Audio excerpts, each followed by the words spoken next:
किती दिवस झाले ग सजे, आपण भेटलो पण नाहीये. माहितीये मला मला पण राहत नाही तुझ्या विना. हो पण एक मुलाकात तो जरूर है ना सनम.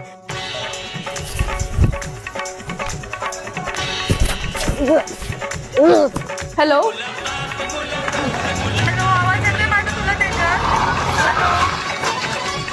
त्याचा आवाज येतोय माझा. हे भर त्याला गाडीत. दादा